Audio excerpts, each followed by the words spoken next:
After his shoes were stolen off the porch, one man made an unsettling discovery.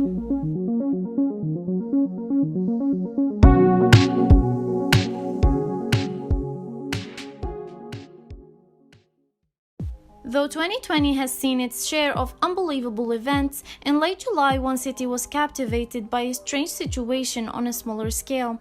The case of the missing shoes swept the local news and triggered the discovery of a network of rogue shoe thieves with covert rings operating around the world. But how and why did the shoes go missing? The people were determined to find out.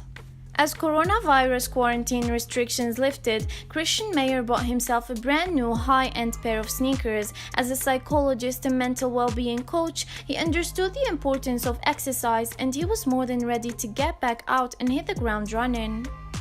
The weather was nice in his quiet neighborhood of Zehlendorf, Berlin, and the streets were thick with trees. It almost didn't feel like a city at all. Rather, it felt like a small, rural community, a place where Christian felt safe leaving his belongings on the porch overnight.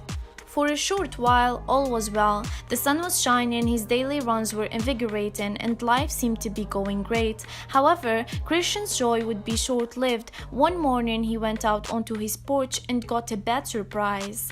One of his very expensive new sneakers, which he'd left by the door, was missing. Confused, Christian looked around to see if it'd fallen off the porch or if he'd kicked it into a bush by mistake, but the shoe was nowhere to be found.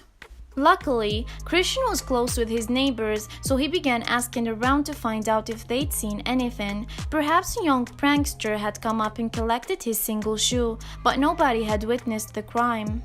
They did have similar stories to share though. Some neighbors also complained that they discovered missing shoes recently, but until Christian called attention to it, they chalked it up to their own absent-mindedness. Now a mystery was beginning to form.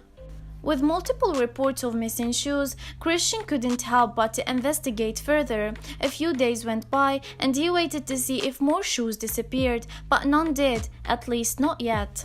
Then, one evening he heard a rustling outdoors. He looked out and caught a glimpse of a young fox trotting by the house with two blue flip-flops in its mouth. Though the creature soon vanished, Christian quickly formed a plan.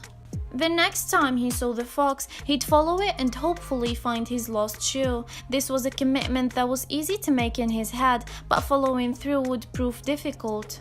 A few days later, the golden opportunity arrived. There was the fox, cheekily trotting through the yard like he'd done nothing wrong. Christian slipped on a pair of non-fancy shoes and hurried out the door, being careful not to startle the fox.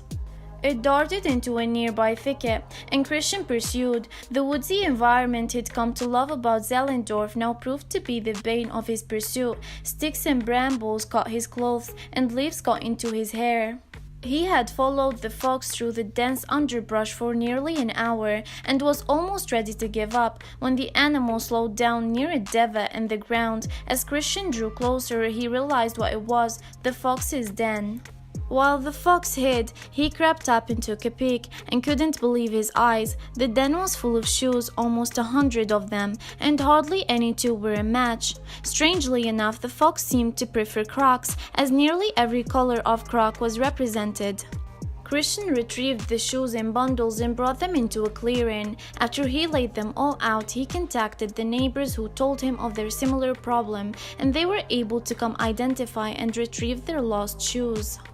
Sadly, Christian's missing fancy sneaker was not among those found, but there could be other fox thieves nearby.